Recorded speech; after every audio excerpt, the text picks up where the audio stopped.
Good morning प्यारे बच्चों, कैसे हैं आप सब। चलिए अब हम हिंदी की क्लास में हैं। अब हम पढ़ते हैं chapter number 14 of your class second, जिसमें कहानी किसकी है बेटा, मोर और सारस की। एक मोर और सारस में बहुत मित्रता थी। दोनों घने मित्र थे। वे हमेशा साथ साथ घूमते फिरते थे। एक बार मोर बहुत प्रसन्न मुद्रा में था, बड़ा खुश था और वह सारस का मजाक उड़ाने लगा। बोला, मित्र, मेरे लाजवाब पंखों और रंग बिरंगी पूंछ को देखो, मैं कितना सुंदर दिखता हूँ। क्या मैं रूपवान नहीं दिखता? अब जरा खुद को देखो, तुम तो बिल्कुल भी सुंदर नहीं हो। सिर से पैर तक तुम्हारा एक ही रंग है।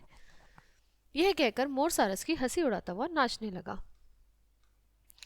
उसके बाद क्या हुआ बेटा, सारस को यह बात पसंद नहीं आई। उसको अच्छा नहीं लगा कि कोई उसका मजाक उड़ा रहा है।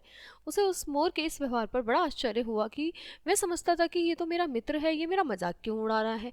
मित्र को तो एक दूसरे का मजाक नहीं उड़ाना चाहिए। तब सारस ने कहा, मित्र, इसमें कोई शक नहीं कि तुम्हारे पंख और पूंछ दिखने में बहुत सुंदर है। तुम दूसरों को अपना नृत्य दिखाकर प्रसन्न भी कर सकते हो, मगर मुझे दुख के साथ कहना पड़ता है कि तुम्हारे सुंदर पंख और पूंछ किसी काम के नहीं हैं। तुम उड़ नहीं सकते। देखो, मैं उड़ सकता हूँ, मैं आकाश में ऊंचा उड़ सकता हूँ।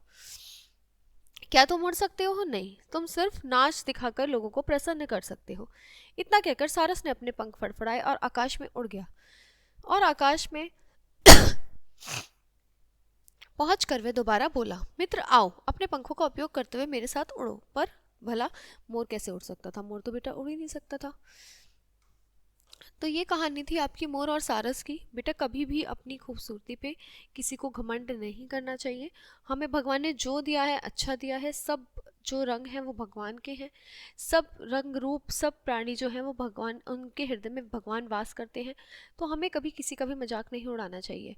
ठीक है, किसी में कोई खूबी होती है, किसी में कोई खूबी होती है। तो हमें हमेशा खुश रहना चाहिए और कभी किसी का मजाक नहीं उड़ाना चाहिए। तो ये आपका पार्ट यहीं पे समाप्त होता है। हम आपको अगली कक्षा में मिलते हैं अगले पार्ट के साथ। तब तक के लिए बाय बाय।